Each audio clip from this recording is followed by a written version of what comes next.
क्योंकि तामीर इजी है। अस्सलाम वालेकुम नाजरीन। कंक्रीट कंक्रीट क्या होती है, कहाँ इसको इस्तेमाल किया जाता है और घर की कंस्ट्रक्शन में इसका क्या रोल है? इन सब सवालों का जवाब जानने के लिए आज हमारे साथ स्टूडियो में मौजूद हैं एक प्रोफेशनल सिविल इंजीनियर जिनका तजर्बा तकरीबन 30 साल का है। आइए हम वेलकम करते हैं मोहम्मद अमजद साहब को। अस्सलाम वालेकुम सर। वालेकुम अस्सलाम। कैसे हैं सर, ठीक हैं? अल्हम्दुलिल्लाह। अमजद साहब ये बताइए कि कंक्रीट क्या होती है, इसके बारे में ज़रा हमें एक डिस्क्रिप्शन दीजिए प्लीज़। कंक्रीट को जानने के लिए चार चीज़ें मेन आपको कंसिडर करना पड़ती हैं, जिसमें बजरी, रेत, सीमेंट और पानी का इस्तेमाल होता है। ये चारों बेसिक कंपोनेंट्स हैं कंक्रीट के। इसमें बजरी और रेत को हम लोग एग्रीगेट्स कहते हैं, और सीमेंट और पानी की जो पेस्ट बनती है वो इस बजरी और रेत को आपस में बाइंड करती है।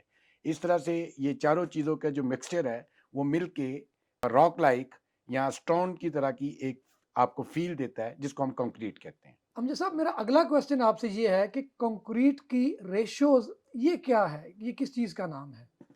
असल में कंक्रीट की रेशियोज कोई स्पेसिफिक चीज़ नहीं है। इसका ताल्लुक है कंक्रीट की स्ट्रेंथ के साथ, कि कंक्रीट हम किस ताकत की बनाना चाह रहे हैं। जिस ताकत की कंक्रीट हमें चाहिए उसके तनासुब के साथ उसकी कंक्रीट की रेशियोज डेवलप होती हैं। जैसे कि आम रोज़मर्रा ज़िंदगी में जो घरों के मामलात हैं, उनमें हम 1, 2, 4 या 1, 1.5, 3 या 1, 4, 8 की कंक्रीट्स का इस्तेमाल करते हैं। अच्छा सर, अभी आपने मेंशन किया 1, 2, 4 या 1, 1.5, 3, ये क्या चीज़ है? इसके बारे में हमारे व्यूअर्स को बताइएगा। बेसिकली जैसे आपसे ये कहा था कि कंक्रीट सीमेंट, रेत और बजरी की पानी के साथ जब मिक्स करके जो मिक्सचर डेवलप होता है उसको कंक्रीट कहते हैं। तो इसमें इसके वॉल्यूम के तनासब जो होते हैं, वो एक हिस्सा अगर हम लोग सीमेंट लेते हैं, 2 हिस्से इसमें रेत लेते हैं और 4 हिस्से इसमें बजरी लेते हैं, तो इसको आमतौर पे हम 1, 2, 4 की कंक्रीट कहते हैं। इसी तरह से अगर एक हिस्सा हम बाय वॉल्यूम सीमेंट का ले लें, 4 हिस्से रेत की ले लें और 8 हिस्से हम बजरी का ले लें, तो इसको हम 1, 4, 8 के तनासब वाली कंक्रीट कहेंगे। 1, 4, 8 के तनासब वाली जो कंक्रीट है वो लीन कंक्रीट होती है, उसकी स्ट्रेंथ कम होती है। 1, 2, 4 की जो तनासब वाली कंक्रीट है उसकी स्ट्रेंथ इससे कदरे ज़्यादा होती है। अच्छा सर, अभी आपने मेंशन किया कंक्रीट की स्ट्रेंथ के बारे में, तो जो कंक्रीट की स्ट्रेंथ है, उसका रेशो के साथ डायरेक्टली कोई ताल्लुक होता है? देखिए, कंक्रीट की जो रेशियोज है वो बेसिकली स्ट्रेंथ को ही डिफाइन कर रही होती हैं। लाइक अगर हम 1, 2, 4 के तनासब वाली कंक्रीट की जब बात करेंगे, तो आम तौर पे इसको 3000 पाउंड पर स्क्वायर इंच वाली कंक्रीट के लिए कंसिडर किया जाता है। इसी तरह जब हम 1, 1.5, 3 यानी एक हिस्सा सीमेंट, 1.5 हिस्सा उसके वॉल्यूम के हिसाब से रेत और 3 हिस्से अगर बजरी को लेते हैं, तो आम तौर पे ये 4000 पाउंड पर स्क्वायर इंच वाली कंक्रीट के लिए ये रेशियो या ये तनासब कंसिडर किया जाता है। अच्छा अमजद साहब, पहले आपने जो मेंशन किया उसमें 4 चीज़ें आपने कंक्रीट की डेफिनेशन में गिनवाई। उसमें सीमेंट है, उसमें एग्रीगेट में आपने रेत बताई, बजरी बताई और पानी का मेंशन किया। लेकिन जब आपने रेशो पे बात की तो उसमें पानी का ज़िक्र नहीं किया।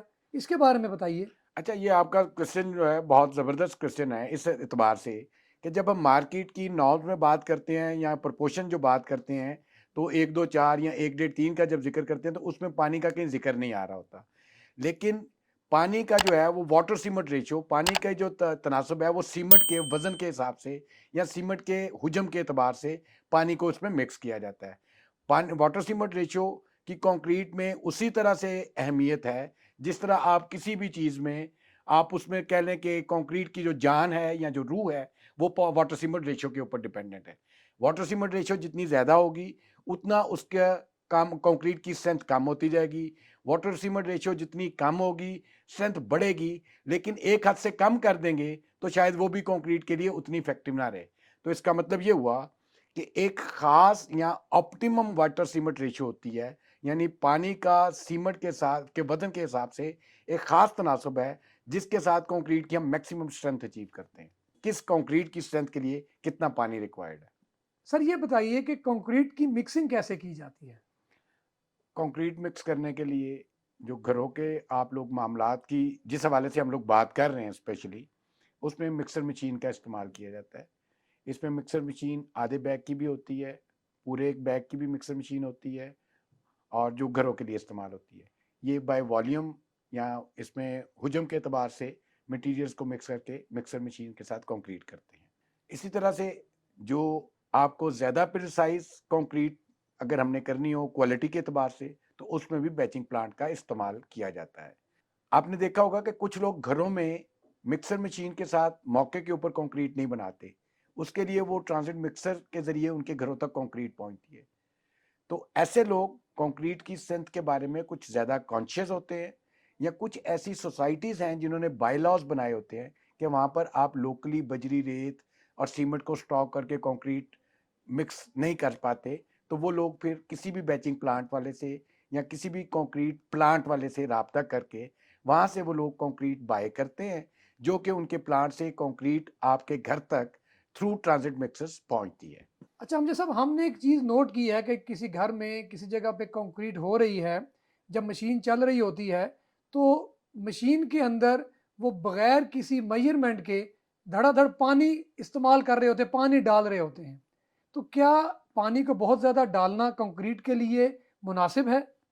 आमतौर पर ठेकेदार जो है वो अंदाजे से मशीन के अंदर पानी डाल रहा होता है, जिसको कि 20 से 25 लीटर जो पानी उसको डालना चाहिए एक सीमेंट के बैग के अगेंस्ट।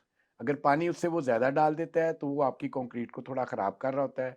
पानी उससे कम होगा तो तब भी आपको कंक्रीट से जो रिक्वायर्ड रिजल्ट्स हैं वो नहीं मिलते। ठीक तो है। लिहाजा पानी उनकी चूँकि प्रैक्टिस होती है, वो अंदाजे के साथ पानी डालते हैं। अच्छा सर, अभी अक्सर हम सुनते हैं कि लेंटर डल रहा है। ये जो लेंटर वर्ड है, ये कोई इंजीनियरिंग का लफ्ज़ है या ये वैसे ही इस्तेमाल किया जाता है? इसके बारे में आप बताइए। लेंटर वैसे तो कोई लफ्ज़ नहीं है, लेकिन चूँकि जब भी हमारे घरों की पहले लेवल की छत पड़ती है, जो कि स्लैब होती है, और जो टॉप वाली स्लैब होती है, उसको आमतौर पे हम छत कहते हैं, रूफ़ कहते हैं। दोनों लेवल्स में से जो भी शटरिंग लगने के बाद जो स्लैब कास्ट हो रही होती है, उसको रोज़मर्रा ज़िंदगी में गलतुल आम जो बना हुआ है, वो लफ्ज़ लेंटर उसके लिए इस्तेमाल किया जाता है। तो लिहाज़ा आपकी जो भी स्लैब, चाहे वो ग्राउंड फ्लोर लेवल की हो या फर्स्ट फ्लोर लेवल की हो या रूफ़ लेवल पे आ रही हो, तो उसको स्लैब को आमतौर पे मार्केट में लेंटर कहा जाता है, जो स्पेसिफिकली कोई वर्ड नहीं है। अच्छा सर, ये बताइए, अभी आपने लफ़्ज़ इस्तेमाल किया शटरिंग, तो कंक्रीट में शटरिंग का क्या रोल है? देखिए, कंक्रीट चूंकि आपके पास एक सेमी सॉलिड फॉर्म में एक मिक्सचर होता है, जिसको आप जिस कालब में ढालते हैं, कालब उर्दू का लफ्ज़ है, उसी को हम इंग्लिश में अगर कहेंगे फॉर्मवर्क भी कह सकते हैं, उसका उसका मोल्ड भी कह सकते हैं, उसके लिए उसका वर्ड हम शटरिंग भी यूज़ कर सकते हैं। ये तीनों अल्फाज बेसिकली उस सेमी सॉलिड किस्म के मिक्स को जिस कालब के ऊपर आप प्लेस करते हैं या जिस किस्म की शक्ल के कालब में आप डालते हैं, उसी सांचे या कालब की कंक्रीट सेट होने के बाद, यानी ड्राई होने के बाद, वो शक्ल इख्तियार कर लेती है। जिस कालब या जिस मोल्ड या जिस ढांचे की वो शक्ल इख्तियार करती है, उसको हम आम जुबान में शटरिंग कह रहे हैं। अच्छा, अभी सर आपने एक लफ़्ज़ बीच में इस्तेमाल किया जो मैंने पिक किया, वो था कि कंक्रीट सेट होने से पहले। तो जब कंक्रीट एक दफ़ा जैसे मशीन में से ठेकेदार ने निकाल ली, वो लेके जा रहा है, तो क्या कंक्रीट को इमीडिएटली पोर करना चाहिए? उसमें अगर खुदा ना ख़ास्ता डिले हो जाए, तो कंक्रीट की स्ट्रेंथ पे फ़र्क पड़ता है? कंक्रीट जब हम लोग मिक्सर मशीन से तैयार कर लेते हैं, तो कंक्रीट को उसकी मुतल्लका जगह के ऊपर जब हम ले करते हैं यानी डालते हैं, तो कंक्रीट के 2 स्टेजेस आती हैं। एक उसकी इनिशियल स्टेज होती है, उसको इनिशियल सेटिंग कहते हैं, जो कि आमतौर पे 45 से 50 मिनट में हो जाती है कंक्रीट सेट। दूसरी उसकी स्टेज होती है फाइनल सेटिंग की। फाइनल सेटिंग आमतौर पे कंक्रीट को 6 घंटे लगते हैं, और 6 घंटे जो है वो आमतौर पे हॉट वेदर में या गर्मियों के मौसम में है। अगर आपका टेम्परेचर लो है या सर्दियों का मौसम है या जैसे फॉगी सीजन चल रहा हो, तो उस शक्ल में कंक्रीट आमतौर पे 8 से 10 घंटे भी सेटिंग में ले लेती है। ये इसका फाइनल सेटिंग टाइम है। ये इनिशियल और फाइनल सेट के बाद फिर कंक्रीट ने अपनी स्ट्रेंथ अचीव करने के लिए इसका आगे डिफरेंट क्राइटेरिया है। कंक्रीट इनिशियल स्ट्रेंथ का जो 60 टू 70% है, वो आमतौर पे 3 डेज में अचीव करती है। अच्छा सर, मेरा अगला क्वेश्चन आपसे ये है कि कंक्रीट ही क्यों हम घरों की कंस्ट्रक्शन में स्पेसिफिकली जब छत की बात हो रही है, रूफ स्लैब के लिए, हम कंक्रीट को इस्तेमाल को क्यों तरजीह देते हैं? देखें, ज़माना जदीद या जो आजकल का दौर चल रहा है, उसमें कंक्रीट आपकी स्लैब्स के लिए एक बेस्ट मटेरियल है। इसकी वजह इसकी स्ट्रेंथ है, इसकी ड्यूरेबिलिटी है, इसकी लॉन्ग लाइफ है। ये 3 फैक्टर जो हैं इसलिए जिसकी वजह से हम कंक्रीट को प्रेफर करते हैं। वरना अगर आप आज से पिछले ज़माने में देखें तो आप देखेंगे कि वहाँ पर आम तौर पे वुडन जो है वो बैटन्स होते थे और उनके ऊपर या मिट्टी की टाइल या लकड़ी के ही प्लैंक्स को रखा जाता था।